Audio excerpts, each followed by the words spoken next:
Hey, how's it going? Yeah, it's good, thank you. Wow, you sound a lot more American when I'm not listening to you on stream. I sound more American on the Discord call. Yeah, yeah, 100%, like way more American. Well, I mean that is what I am. Where are you Well, from? yeah, no, Where Where are you from, man? I don't remember if you mentioned it. I'm from the UK. I'm living in London right now, but my accent is kind of just a mishmash of all different parts of the UK. Okay, cool. Yeah. So, Yes, go the for it. the first thing I want to say is, can I just leave you in charge of any sort of time management? I just, if you say like, all right, that's been an hour, just I don't want to have any sort of thing in the back of my mind of like, oh, it's this time, that time, whatever. Yeah, yeah, Because I know that it's like paid per time, so just cut it off when you feel like it's done, and then I don't have to worry about that. yeah. Sounds good. Cool. It's basically like we have like about like an hour from now, but then like hmm if we having trouble with the Slippy VOD or whatever, or something gets stalled out, I just add like a minute or two here or there. So I'll let you manage it. It's okay. yeah. I'll not fast. It's okay. So there was a few things I wanted to go over today, and if you think that there's a better way we can do things, then feel free to override me. But I've thought about this a chunk, basically.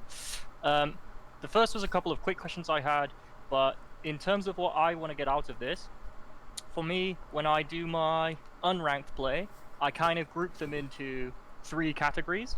Um, People who are significantly better than me, and against those people I practice specific things. People who are significantly worse than me, and against those people I practice specific things. And people who are about my level, and those people I kind of just try and play them as regular games. Um, and I want to pick on things that I want to focus on in each of those categories. So that when I then play next week, following this, I can go, okay, these are the things I should focus on in this, these are the things I should focus on in this, etc. Okay? Mm-hmm. Does that make sense? Yeah, yeah, no, I think that's good because when you play against players worse than you, that's like a good opportunity to like try stuff out, and then Yeah. against better players, you want to try like your more optimized play and see how it works. Yeah, I try and focus on just like SDIing out of combos on stuff like this because Mm-hmm. I've basically been playing my Fox for like 4 weeks now, which is like really small amount of time, and it just means that a lot of people just beat me by being able to press buttons faster than me. If that makes Mm-hmm. sense.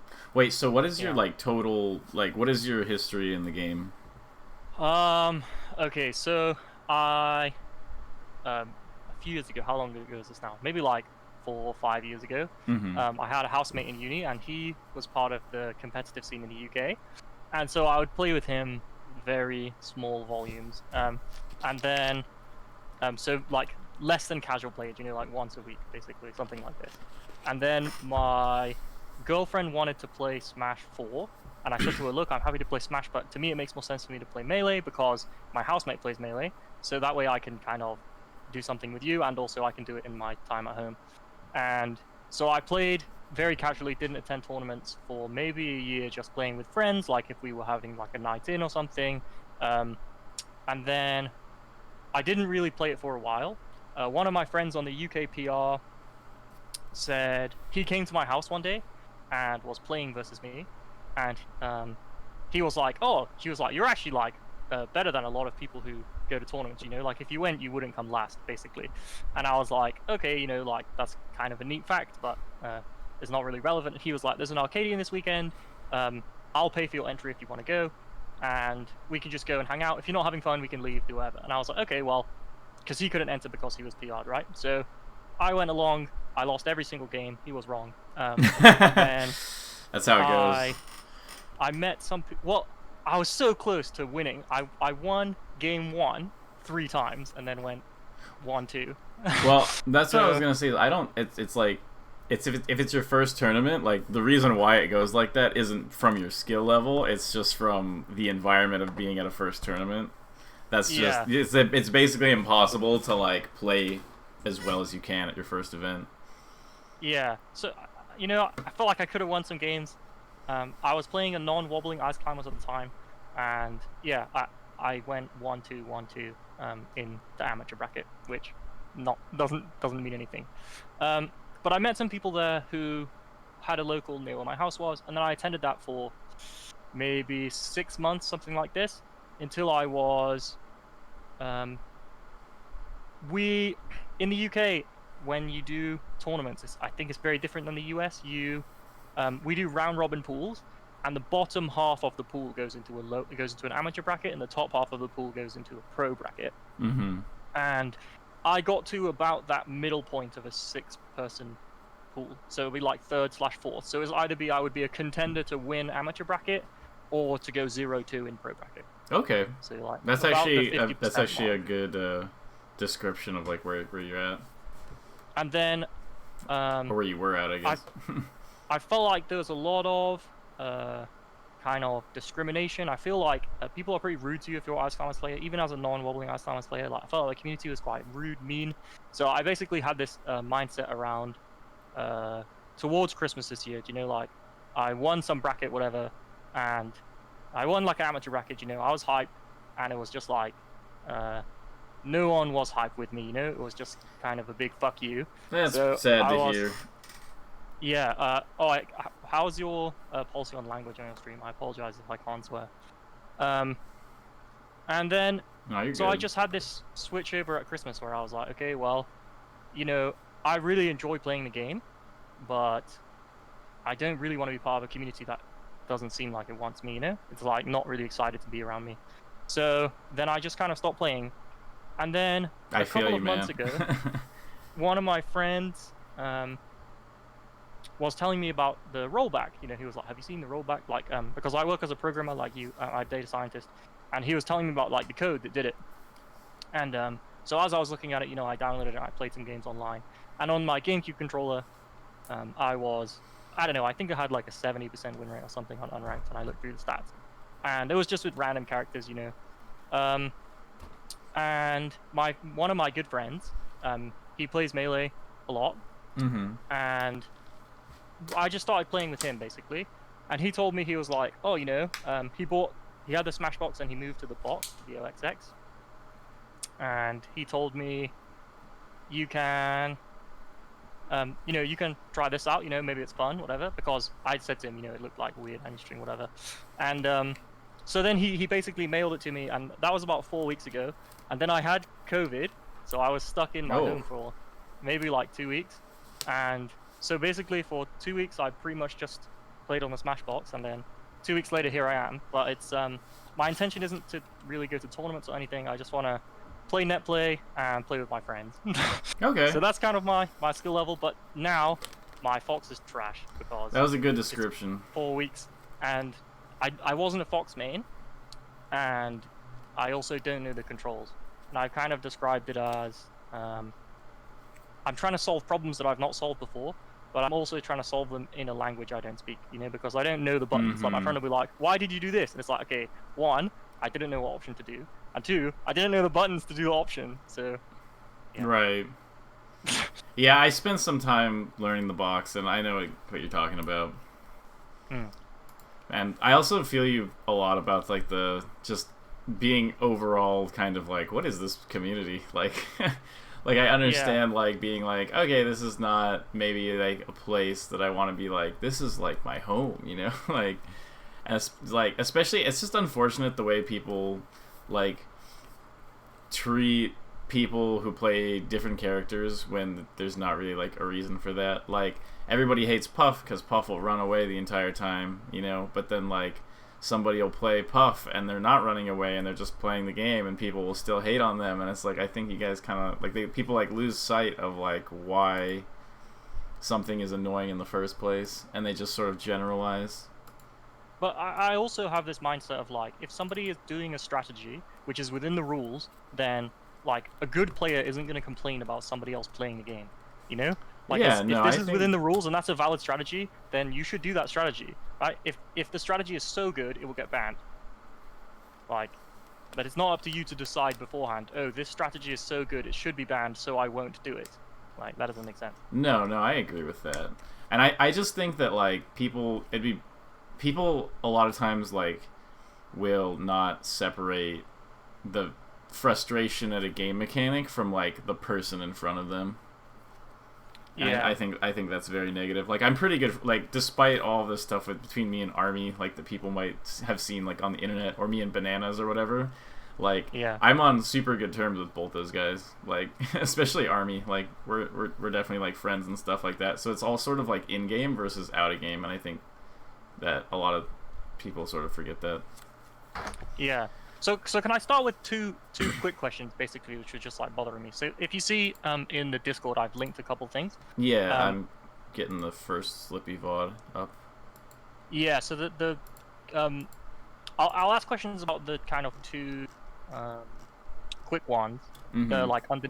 There's just like clip type things because I feel like these are quite quick questions, and I think there'll be a lot of discussion about the VODs, which is just me getting clapped, by the way. So the first is on like the very bottom one, the streamable link.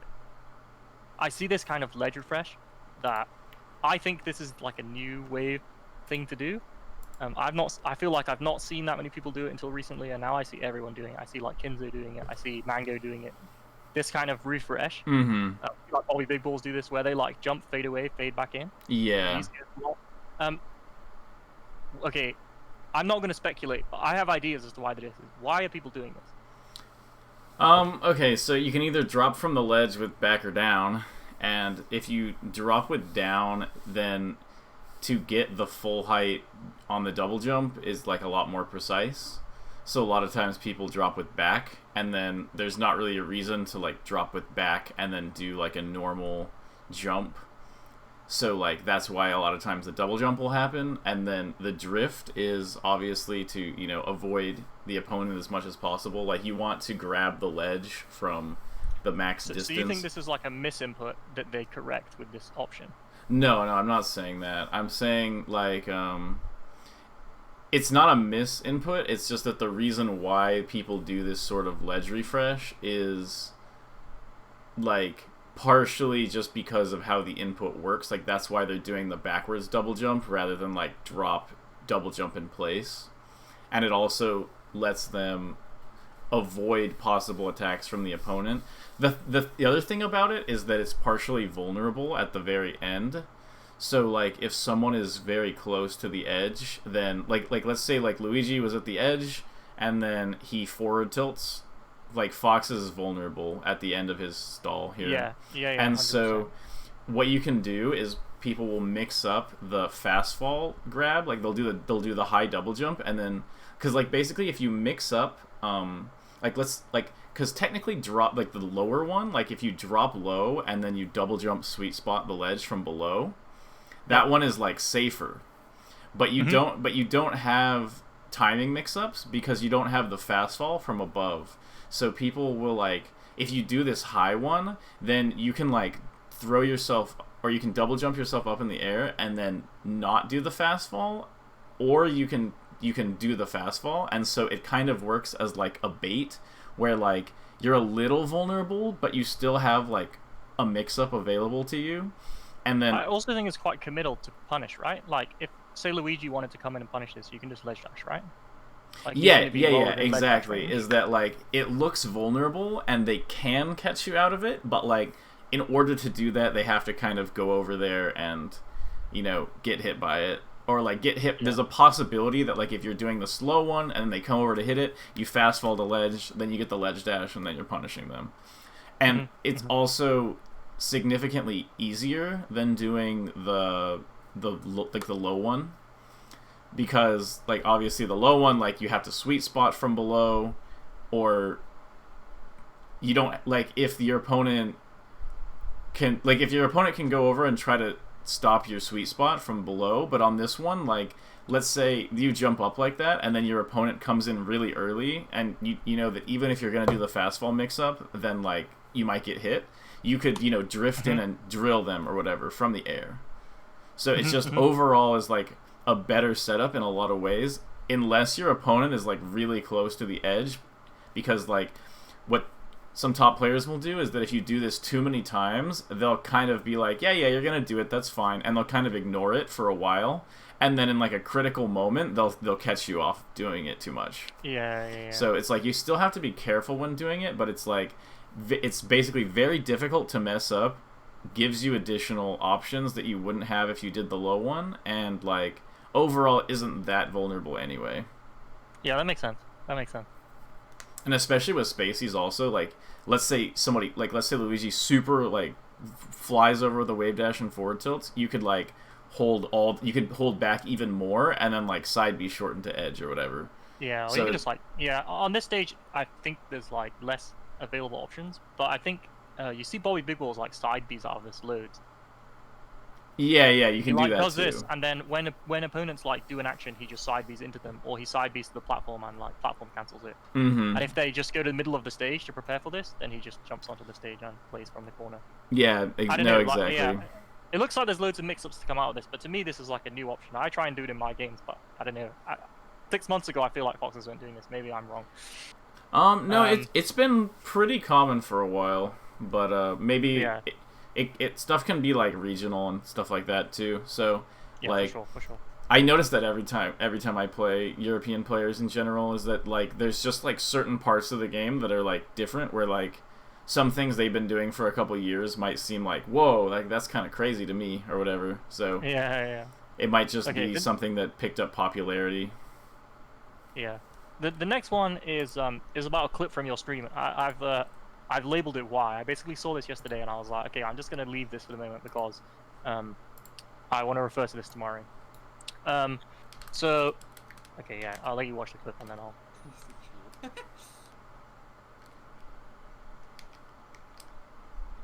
Oh, he got that? I can't believe he got that. I'm still like, wow. I had a feeling. I was like, no, he's gonna get it. And then I was like, maybe he'll mess up. And he's like, no, I got it. I'm like, oh, okay. So my question is, what makes you go for this Nair here? So my idea is that like generally, particular? I find that when Fox is edge guarding Fox, he just stands on stage. This is like my observation. Oh, sorry, and 1 second. In this... 1 sec. Yeah, it's okay. What is it? I can't really come to the door right now. I just want to remind you that we're celebrating Dad's birthday today. That is what? 1 sec. Sorry, give me 1 second. No, it's okay. Go for it. I'll run your screen. Don't worry, dude. Okay.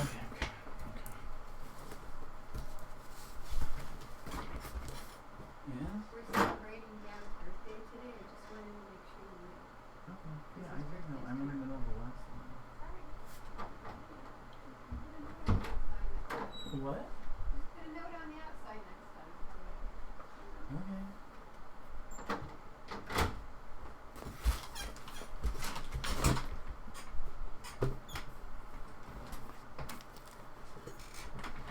Okay, sorry about that. It's my dad's birthday in a couple days, or tomorrow, I think. Oh. So we're celebrating it later. My mom just wanted to let me know, but yeah, it like broke my train of thought from being in lesson mode. So no, it's cool. Might have been a bit rude. I got to apologize to her afterward, but that's fine. All right. Anyway, so okay, what was the Nair you're talking about here? Okay, so basically, there's an offstage Nair as part of this edge guard sequence. Okay, so this starts with like you kind of knock him off stage, you get caught by side B, and he does this sequence. He does this. He jumps up, he jump Nairs, okay? Mm-hmm. And my perspective is generally, Foxes will stand on stage here with their back to the ledge. Mm-hmm. And I saw this and I was like, okay, I guarantee if I jumped out here, then my friend would tell me I'm a moron, or like, but there's obviously a good reason to do it, but it was just a scenario where I thought like, oh, I don't see Foxes just jump out and Nair very often. That seems like quite a committal read. Like, why would he go for this? Okay, so it's not necessarily... Because you're right that it is a very committal read.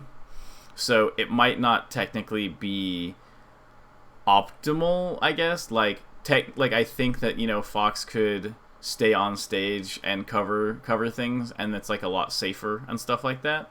But this is a fairly good option overall, and I do use it against Fox and Falco. And basically, the reasoning is that... So, I think a big part of why he used it is the fact that... Okay, so first of all, the ping was kind of high, but let's just ignore that for a second.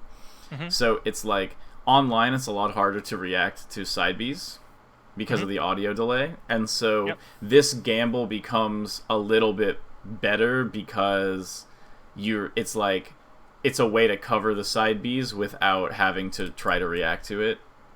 And so would that not be the case with just like an on-stage short hop no fastball Nair? Well, okay, so Okay, yes. Let me explain the reasoning for it, and then you can ask that again. Okay, if you yeah, want. go. Okay, so basically, he sees that. Let me find the right spot. Okay, so what it is here is that basically my options are like double jump super fast side beat a ledge, or I can go low, or I can double jump and do either an up beat or a side beat or something like that. But basically what he's doing is he's doing this early nair so that basically if I jump in and try to go for like a high option, I get hit by the nair. I don't have a double jump, and a lot of times he'll actually have time to double jump shine, which I think he does after the nair, because like he starts it way back here. So like basically he can hit with the late part of the nair, and then if I wait or like try to dodge this, a lot of times you can just fast fall the nair at the very end and cover those options too. So it's kind of like if he misses the gamble, it's really bad for him. Like he doesn't need to give up his good position. But if he hits the gamble, he has like he basically kills me, and he has like basically like an 80% chance of hitting it. So like I think his goal is basically to like Kobel is kind of like known for going for sort of like heavy commitment reads that like might not necessarily be the best thing he can do, but like so look, so he hits with this, then he gets this offstage situation, and like he basically went for the double jump shine. So it's basically like if he messes it up, he's not in a great spot, but you know he was up 2-1 in the set, and like if he gets this, then he has like a good lead. He has like an early lead on like a 2-1 advantage in terms of games, and like it covers like basically 80% of like the standard options. So like despite it being risky for him, like it's still a pretty good gamble overall, because like even if it goes wrong for him, it's not that big of a deal. Like you probably wouldn't see like Leffen Armada going for this or something if they were playing. But like just in terms of it's like it's not bad to go for. You know, it might not be the best thing, but like he might have from the earlier games, he might have just noticed me jumping into the side B at that height or the up B at that height, and so he just went for like a hard read there. Okay. Well, okay, at least that kind of lines up with what my thought process was. I was like, maybe there's some place where I'm just missing. It's like, okay, this is how you narrow out. Okay, we can go through the games now. Okay. Yep. It covers a lot actually, because you can fast fall at the last second. That makes like a big difference. Okay, so you can see this. You can see it up on the screen share. Yeah. Okay. So, do you have any thoughts on this game? So this was a couple of days ago, so I don't immediately remember it. Yeah. And I'm not even sure I'll remember my like decision making process the spot. So it's gonna be kind of some retroactive analysis from me. Yeah, I'll say this happens a lot to me. This kind of where I try and punish something and I just get like immediate spot dodge. So one thing is that stall is not quite as good against Falco because of laser. Because see how he hits this laser right here? If he had done like an approaching laser right here, like if he sees you doing this and then he just jumps in with an approaching laser right here, he gets laser F tilt or laser jab and you're dead. So versus Falco, it's a lot better to either do the low stall or like a fire stall here. Yeah, I actually saw was it do you know Kinzo, the player? It was like Kinzo versus Levingi was playing, and it's like a Falco Ditto was where I first saw this, and then I just started seeing it everywhere. I was like, Mango's doing this, everyone. Like maybe I understand what you're saying about the laser, and if it's just like purely a reset option, then yeah, you just like Firestall or something. And like I don't know, there's just a lot of cases where like he's giving you so much space here that like you might as well just do the double jump and like land like right here, because there's basically nothing he can do to like reach this spot. Well, I think that's what I just go to like the ledge here, right? Like I just go take stage because I'm like, he's giving me the stage.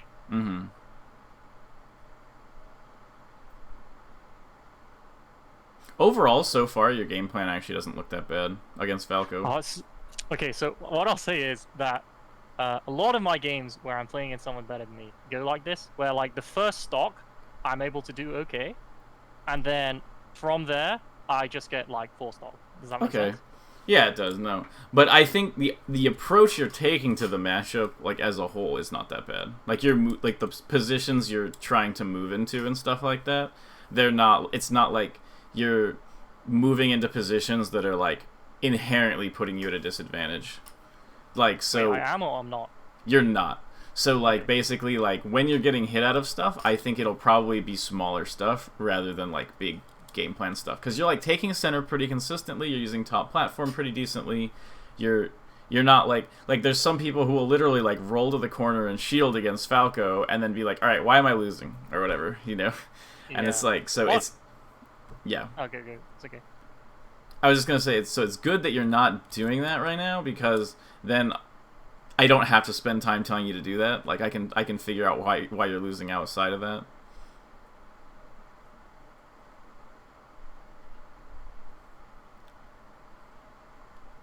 Okay, yeah, that was just a basic punish. Okay.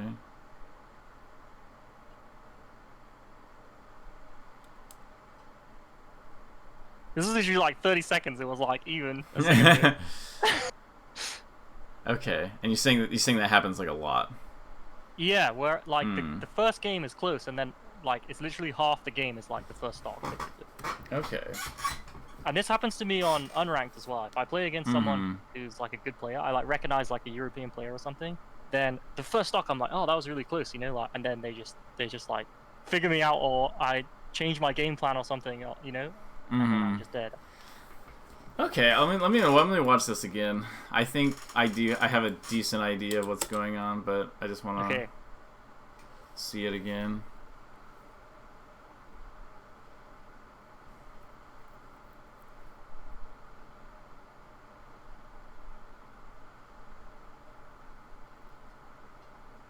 Man, it's rough. I feel, probably you feel this as well. Whenever you watch yourself, you're like, man, I'm terrible. Yeah, no, yes, I can't even describe how awful I am at this game. Whenever I watch myself, I'm like, don't look. People are like, but you won this set. I'm like, I don't care, don't look. It's so bad.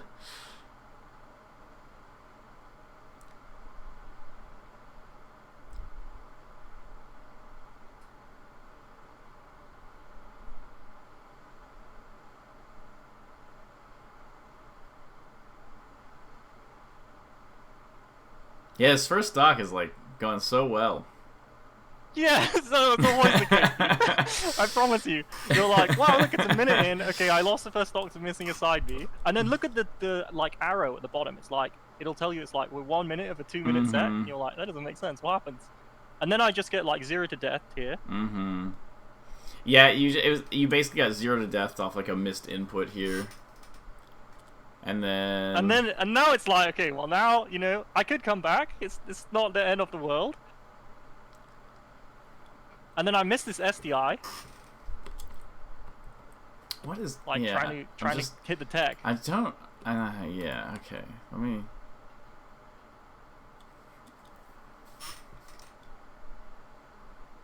So, I think that. So part of it is that so here's basically how I see this match is the first stock was pretty alright. He should have killed you a couple times, but also you should have killed him a couple times. Like, it looks like both of your punishes weren't going very well, and that happens, like, that's fine. And then basically you lose the second stock from a missed input where like it looked like you dropped your dash and you just kind of stood in place, and then he did like a pretty good combo and just killed you. And so that's that'll happen. Like, basically that's just the game. But then when you came back, you started fighting in positions where he can get really good easy combos. Yeah. So like, for instance, okay, one second. Yeah, Slippy, hooray, Slippy broke. Okay, let me just reopen this. So it's kind of like, in the first stock, you're doing a really good job of holding center, and like he has like a couple times where he could have totally like done something really bad to you, but he doesn't. Okay, so this is a situation where you really don't want to be fighting like right on top of the platform here, because like if he just happens to like hit you off the platform, then you're pretty much dead, and that's what happens the third stock. So it's like it's kind of how he gets this combo in the second stock as well, right? It's under the right platform. Yeah. So it's like, and that could have led, like, this could have basically led to something really bad too, but it just kind of doesn't. Well, he didn't get the ledge cancel there. Mm-hmm. But it's like, notice that you're in center. Like, if he hits you from that position, like, he hits you here, but it's like, it doesn't necessarily lead to, like, an easy kill. And then part of it is also that he gets a lot more confident when you're down 4-2 or 2-4, and then you seem to get like more desperate, kind of. More antsy, yeah. Yeah, exactly. See, but notice how like, look at this, like this whole stock, you're in center pretty much, and you're not like very much in a position where like he could just easy gimp you, and like you're kind of fighting from close to center and going to center, and that's why I was saying like that's really good. That's like what you want to be doing in general. So right here, this is just like a pretty small detail, but right here, don't ever just stand here and back here. Always dash dance here, because basically the idea is like, yes, if you hit Falco from the left side and he goes off stage to the right side, that's like better for you. But like, it's not better if he has a chance of hitting you. So like, what you want to do right here is basically like, if you think he's gonna land kind of like right here, then dash dance like this, so that like basically if he commits left or right, then you can just back air him the other way. Like if Falco full drifts this way and then you go behind him and back air him back to the left, that's still better than like not being able to do anything to him. My general read is here, like if you put me against like a random player, I feel like 80% of people just go for like ledge cancel dare here. Like coming down, they go for the dare and then followed by like a back or something. I feel like so many people just go for this as like a default option. No, it's definitely true, because it looks very tantalizing as the Falco right here. You're like, how do I get down? And you're like, oh, right there. So like, it's like I can put out 2 hitboxes in different directions. Like, yeah, so you're basically, you want to create the threat that you could come from either side of him, and like, so, and the down air is kind of like facing forward here, so it's actually like a lot easier for you to get behind him. But then by creating the threat that you could get behind him, sometimes he'll drift back here, and then you're just like, oh, back air or whatever, and then you can actually hit him off stage. So it's just creating the threat here. Yeah, makes sense.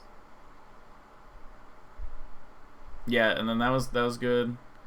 I got stuck in my shine there, which was bad, but it didn't really matter. Yeah, it's just a lot of tech skill mistakes, like you mentioned, but less so than it could be. So yeah, so look at, so this stock, you played a center pretty well so far. And then I stay on this platform. Yeah, you just missed like your dash here or something like that. Like, it was like, so you try to dash, he hits you, and then I'm guessing you like dashed early out of this. Yeah. Because then you just kind of like turn around. Yeah, you just turn around. Turn around.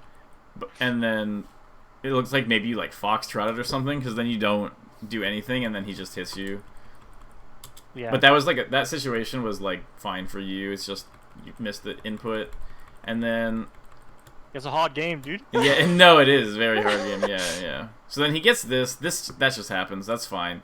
So when you come back on this stock, like you're not still holding center. You kind of just going out here, and then like he gets center on you, and you're still down to like fight here. Like you should definitely be like, you know, full hopping back to center or something here. Like, yeah, so maybe I'm too slow, but my idea here is that generally I want to abuse my invincibility. So I just want to, like, while I have that invincibility option, then I just want to be in their face, even if that means towards the end of it I should retreat and take center. I just want to be like, essentially I can force a mix-up which has 0 downside because I'm invincible right now. Like, even if you read it correctly, you can't punish me. You know, it's literally all you can do is run away. So that's my thought process. Okay, so that's true, but you also want to structure it so that when your invincibility runs out, even if you failed the mix-up, you're in an advantageous You get center position. stage. Yeah. Yeah. So, it might just be an example of you being too slow here, but it's like, you get this fair, and, like, this is basically, like, invincibility is about to be over, so you could even, like, short hop nair to center here, but, like, when invincibility ends, you still want to be in a good position, but you're stuck in a bad position here, so then he does this, and then he just, like, obviously this was, like, you tried to drop off back air, which would be okay, but, like, it's like,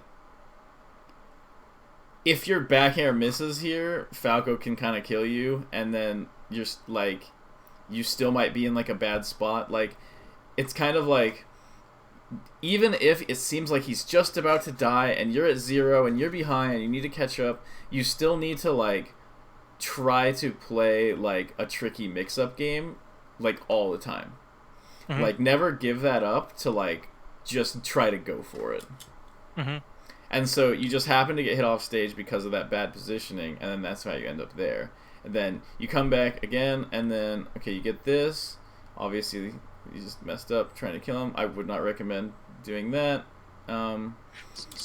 Wait, you wouldn't recommend messing up trying to kill him? Dude, what is... One thing that is, I think, quite difficult for me is because, so coming from Ice Climbers, I've spent loads of time practicing my movement and just like thinking about like neutral positioning and trying to be like, okay, in this position I think my opponent is going to be like going on platform and then trying to take center and things like this. But I don't have a good bread and butter combo game. Like, I think most of the games I win are just hitting like essentially simple pokes until I can back air someone off stage. Like, I think the times I 0 to death someone are very few and far between. So, right, okay, so Fox, so are you talking about just Falco or like in general? All characters, I think. Okay, so Fox's number one bread and butter is repeated up airs, and I didn't see you really try to basically go for that during this match, but Can you go for up airs into Falco's dare? Okay, so you can, but I wouldn't recommend it. Like, there's certain situations where I'll go for it when maybe, like, if the up air will kill and, like, it's, like, a very specific position, I'll go for it. But overall, it's not very good. You usually want to do that dash dance where you can mix up on which side you're going to back air him. Right, okay. But yeah, it makes sense. So it's basically... Yes. Yeah. Okay, it's okay. No, so basically Fox's punish game is repeated up airs and tech chasing. So if one of those is something that you're not doing enough, then like you basically won't be able to combo at all. Yeah. It's funny because my perspective is that Fox doesn't actually have like a lot of true combos. If you try, like, at least like when I go into Uncle Punch, like you can get very little like actual true combos. He just kind of sets up like favorable neutral positions, if that makes sense, where it's like you have to try and return from above me. You know? Yeah. And it's like I'm gonna try and get another hit on you while you try and do so, and it's like not really a combo, if that makes sense. So you can actually like act. Yeah, so that is a big chunk of it, but it's like you still want to optimize the parts of the game that do true combo, despite the fact that like you'll end up in that type of situation where you're like sharking and stuff a lot. Yeah. It's like there might not be that many true combos, but being able to like repeated up air someone and like basically during this match also you didn't get any like shine tech chases, like where you shine Falco and then you tech chase him. Like I will say I can't wave shine yet. It's actually way harder on the box. So like all options I can do. This is something that I like. One of the things I practice, but it's like one of the few things I practice is literally just trying to wave shine. There's like 5 buttons. This is way harder. I know what you're talking about. Yeah. Well, the good news is that like when you like actually do learn the wave shine, you'll suddenly be like, wow, I got so much better all of a sudden, you know? Yeah. Because it's like such a big sort of missing piece of like JC, like dash JC shining, or just shining in general against characters that can get knocked down, and then tech chasing out of it. It's like basically you can tech chase, and then you do like, tech chase, up tilt, up air, back air, and like that's basically like as far as you're gonna get with Fox combos.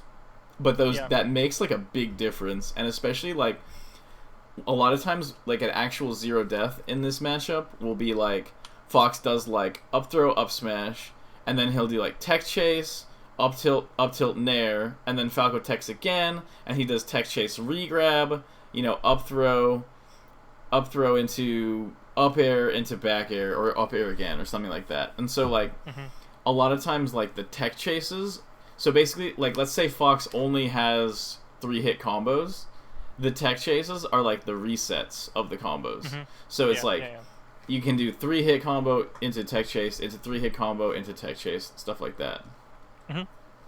So I think it's kind of like a Vortex character from Street Fighter. Yeah, except it's like there's not actually any mix-ups involved, really. Yeah, it's just whether you get the tech chase read. Yeah, it's just I mean, it's you can react to the tech chase. I guess. Yeah. Yeah, no, you should always be reacting to the tech with Fox. Like I think like if you like Uncle Punch and then you do like just like exclusively like up air or whatever, like landing up air, and then you just tech chase the person out of it, I think that'll actually help like a lot. Is that a low percent? Yeah, what I'll do is I'll put like Falco at like 10% or something, and then I'll just do like a short hop up air on him, and then I'll tech chase out of it. Okay. Like it's not necessarily like a situation that'll necessarily come up a lot in game, but it's like I like it because you have to quickly react to the DI that they take and then react to the tech. So like if they DI behind you and then you have to react to the tech from that position, they DI in front or like directly in place, you have to react to the tech from that position. So it makes it a bit more dynamic than just like they tech right in front of you and you just react. Because a lot of times like the more dynamic situations are going to come up more often. Yeah, it makes sense. Makes sense.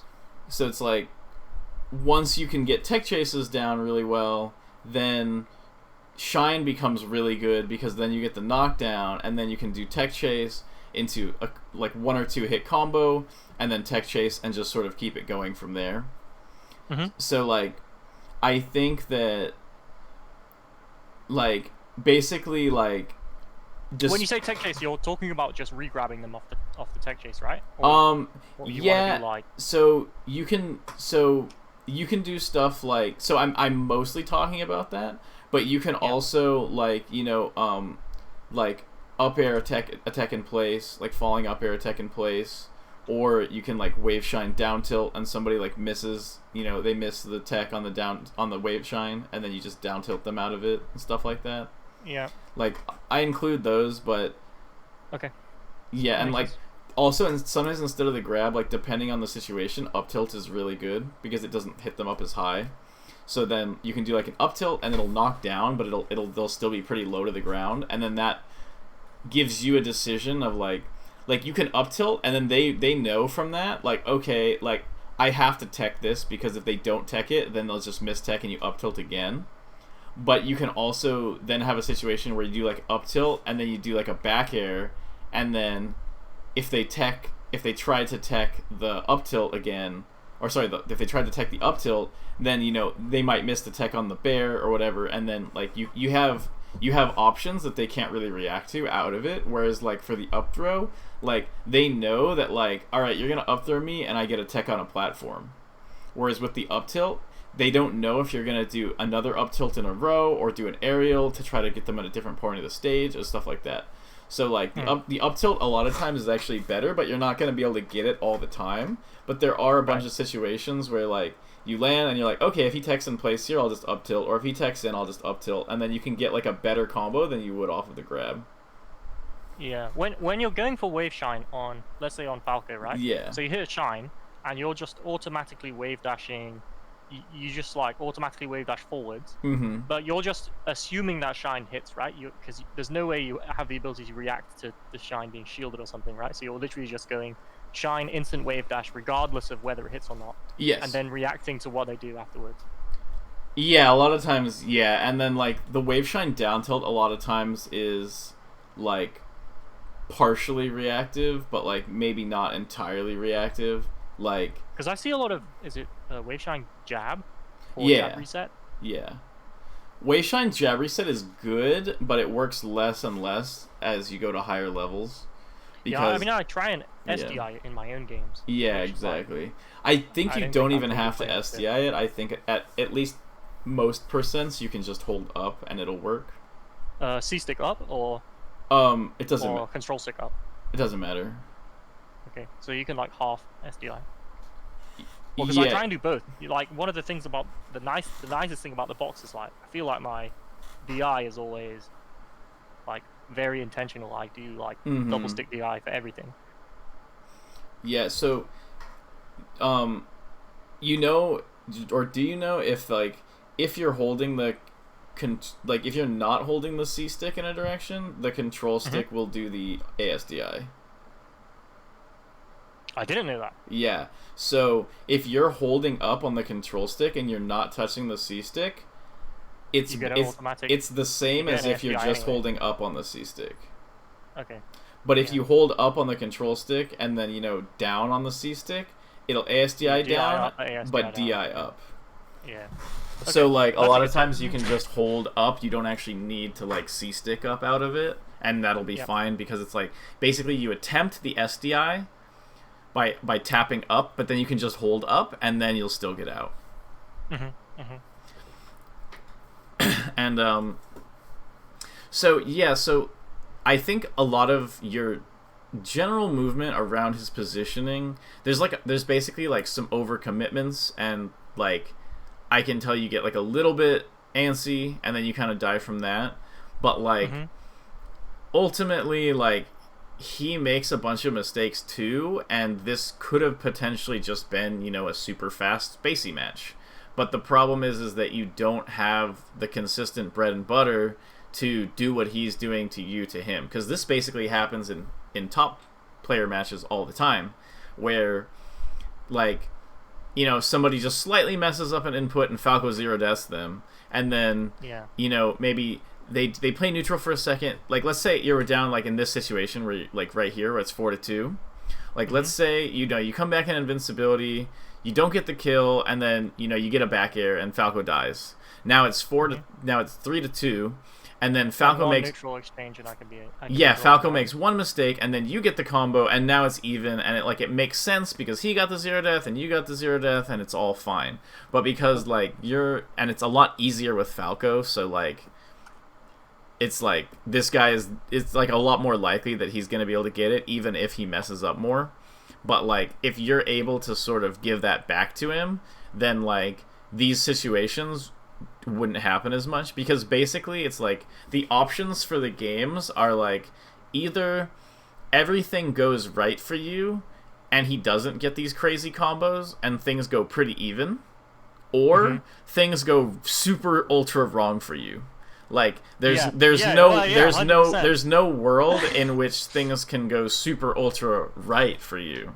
And so if like he messes up, I don't get a kill off it, right? It's just like exactly, like and I don't know, 30-40%, and then keep and playing. and so that's what creates this situation of like this always happens to me, and it's like, well, it probably doesn't always happen, but like because it never happens the opposite direction, then that like it creates like that perception of like, man, I can go even and then sometimes I get destroyed.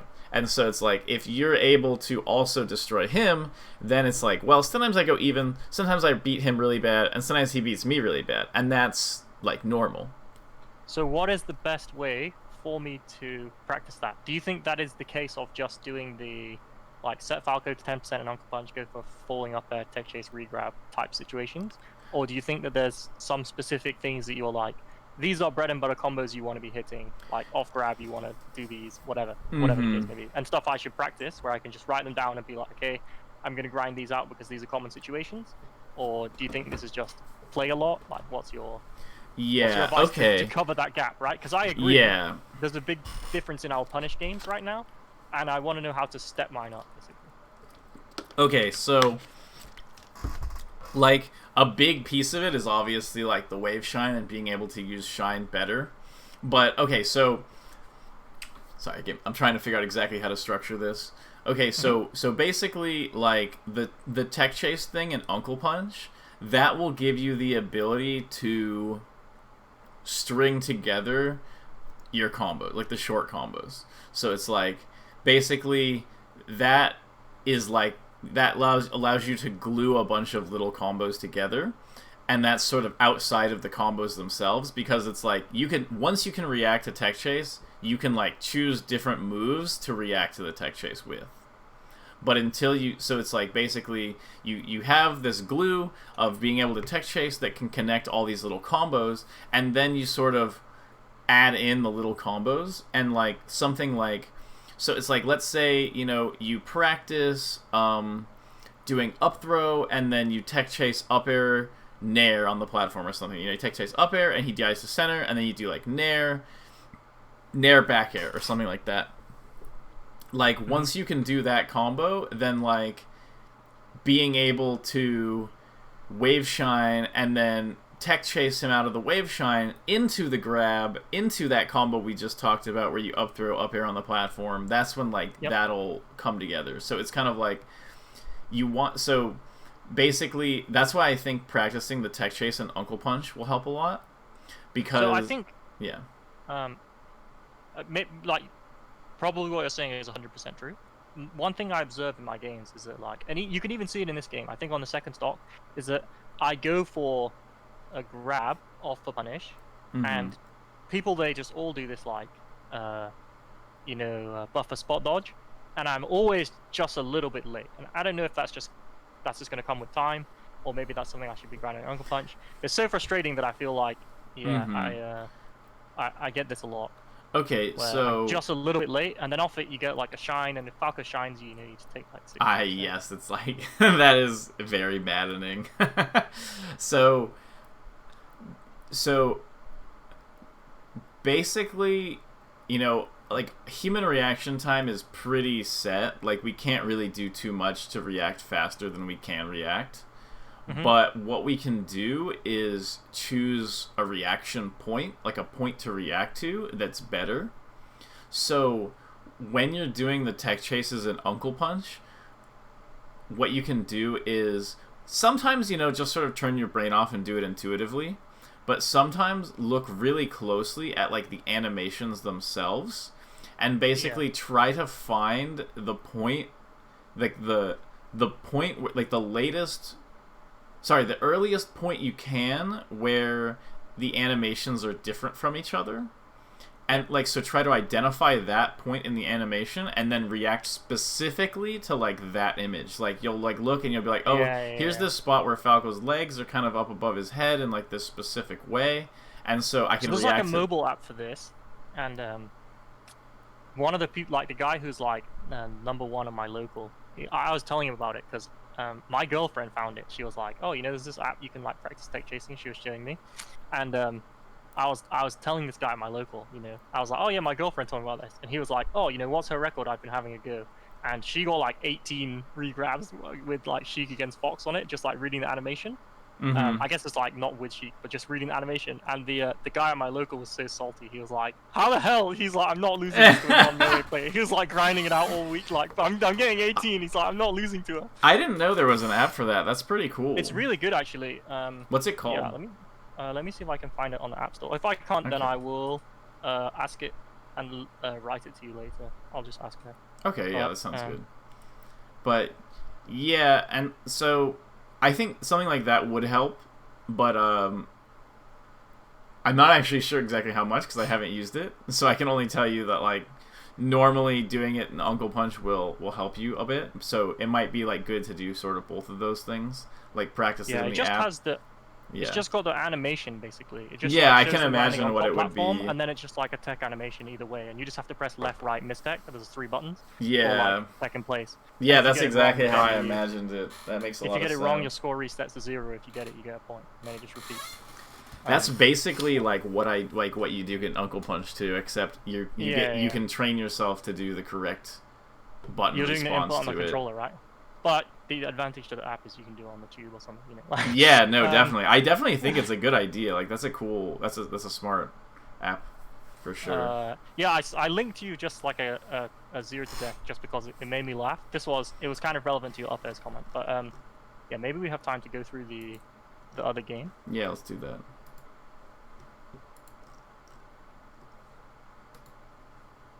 But I think it will be a similar thing where for the first stock, I'll be okay, and then when I make a mistake, I'll get 0 to death, and when he makes a mistake, so get, yeah, like, the other 40%. thing I was gonna mention is that like once you know what will get you these big rewards, like once you know what you like oh if I could just land this shine, then I can get a tech chase and I can get this combo, and like your brain will start getting like excited of like, oh, I can get this, and then that will encourage you to do moves in neutral that lead you to those situations.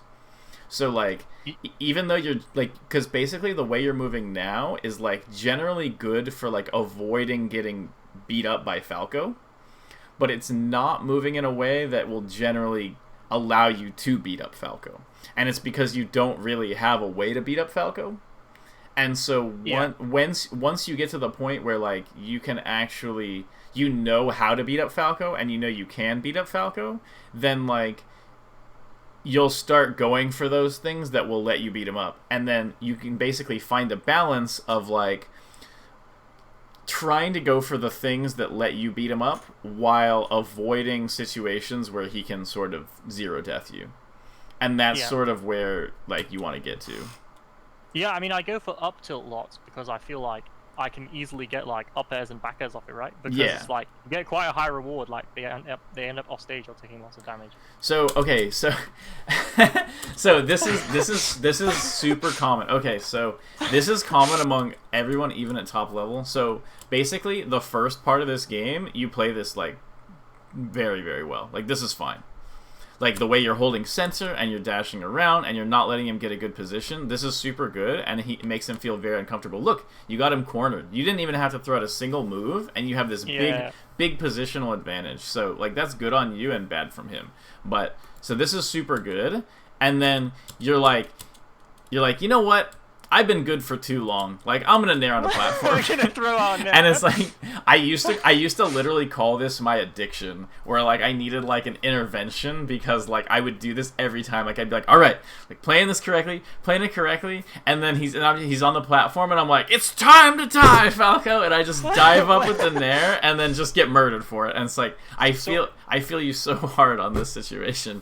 I think this is a holdover from my Ice Climbers gameplay, because I think if I was playing Ice Climbers here, I would up air, basically reading the top platform, and it would cover taking center, and so he could drop down and try and like take center from underneath me. But with Ice Climbers here, you have like a really good vertical hitbox where you can basically just say like, okay, I've seen that you're going side platform, top platform, side platform, top platform. I'm going to cover your movement from side platform to top platform, and I'm just trying to do an option to cover that. That's my thought process. Right. Well, yeah, the thing is despite you saying that is coming from the Ice Climbers, like, this is a problem that almost every Fox main has. So, okay. It's still... But I mean, if I was Ice Climbers, I think this would be reasonable. Like, it would be. No, it would be fine, yeah. Yeah. What I'm saying is that, like, even people who don't play Ice Climbers have this problem. So... Yeah. I can understand that can come from Ice Climbers, but basically what you want to do here is every time you get him coming to this platform, just do full hop double laser here, and you'll get some damage, and like he's not going to be able to get anything off of it, and you still have center stage. So like it might be slow, but like basically the thing that a lot of people don't realize is like if you continue to stay in a good position and you make him slightly disadvantaged, you know, tack on a laser here, laser there, people go, well, I don't want to play like that, and it's like, yeah, but like if you basically show the guy that like the only thing that comes out of doing this for him is a loss, even if it's slow, eventually they will stop doing it. It feels like if you just try, like, that you was can't good. Really laser camp Falco as Fox, right? Okay, so wait, I'll tell you why this down throw comes in. So wait, firstly, you can't laser camp Falco as Fox, right? Like if I just try to take center and laser him, he'll just laser me back and I lose that fight, right? If he's on the ground, but if he's jumping around the platforms, you can get free lasers.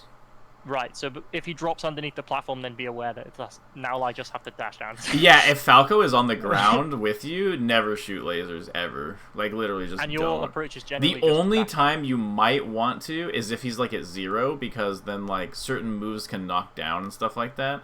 So, like, what I'll try to do is right when Falco comes back, I try to get, like, 2 lasers. And that just, like, makes everything so much easier. Yeah, so this down throw is because I'm holding C-stick down while dash dancing.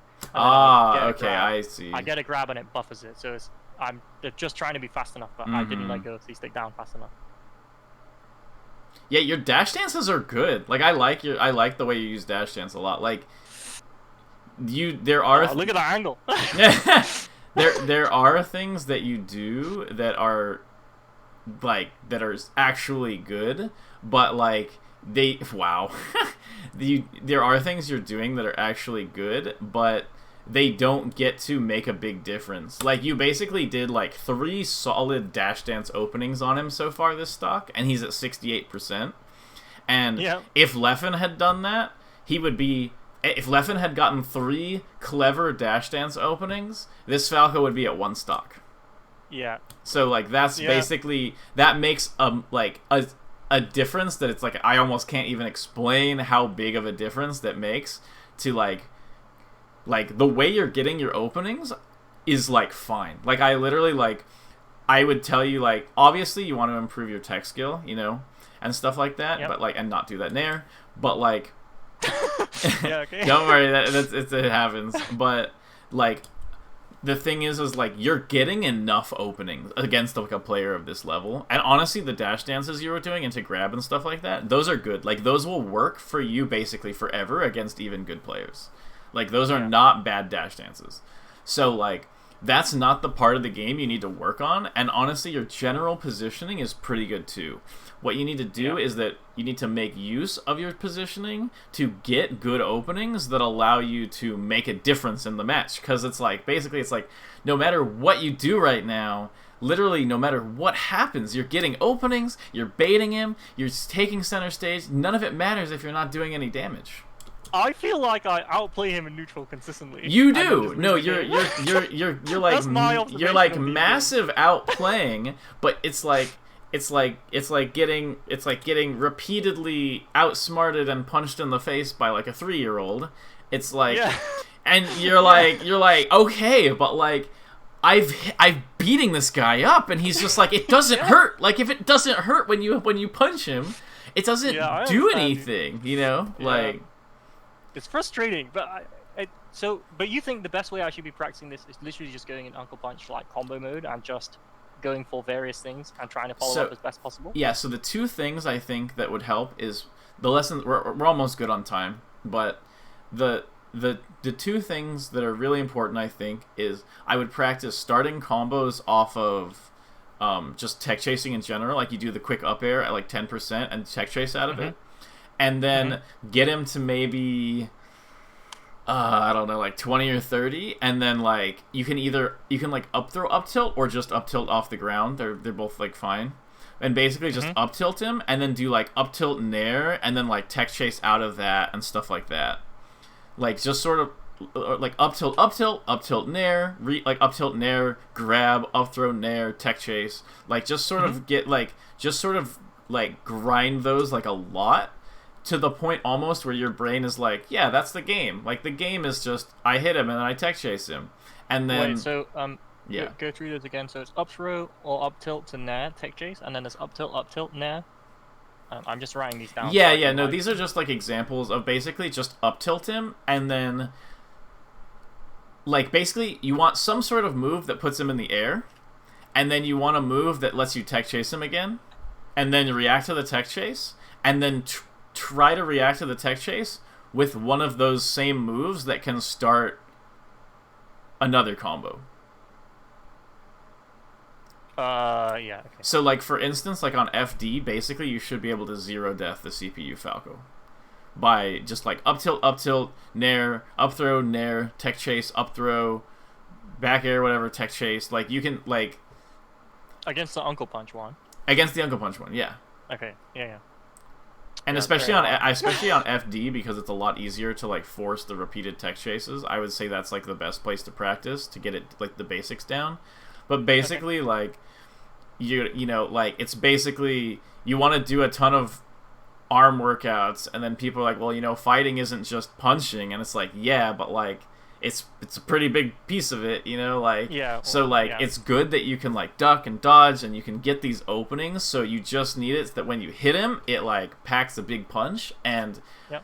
but you're outplaying him in neutral, like you consistently are getting a lot of good openings, they're just not meaning anything. And so that is like the one piece of advice is practice the tech chasing, practice the basic combos. If you do it enough and like consistently enough for like a couple weeks or whatever, you'll get to the point where like you'll be playing a match against someone and you'll up tilt them, and you'll your brain will kind of be like, oh yeah, I'm still an Uncle Punch, and you'll just sort of do the combo, and then it's like, wow, like now I get to do a neutral opening, but he's down a stock, and like I think that'll be a really good experience for you to sort of you know take your opponent's stocks every once in a while. You see, I think I'm quite good at the chain grab. Do you know, like, because JC grab, that's like a pretty easy input, right? So as soon as you learn the timing of like dashing out of Fox's grab, then it feels like the up through chain grab is quite easy. But then, that's like my only punish game. Yeah. Basically, don't really worry about that right now, and just worry about the tech chase combos. Okay. But once that goes into your autopilot, and then once these dash dances you're doing, which are good, and like these baits you're doing, which are good, lead into these punishes, it'll be basically a totally different game. But that's about all the time we've got. But cool. Feel free, if you're stuck on something or you're a bit confused, like you can hit me up on Discord, and I can answer any extra additional questions or help you out with things. So yeah, what I'll do is I'll go away and practice some of this stuff, and then maybe we can have a follow up at some point, depending on how it goes. But if I have immediate questions about this stuff, then I'll just message you on the Yep, sounds good, how man. do I do this? Or like, hey, this isn't working. I don't understand. When I nair here, he just instant air dodges or something. Yeah. Exactly. Cool. All right, sounds good. It was nice meeting you. Have a good You day. too. Yeah.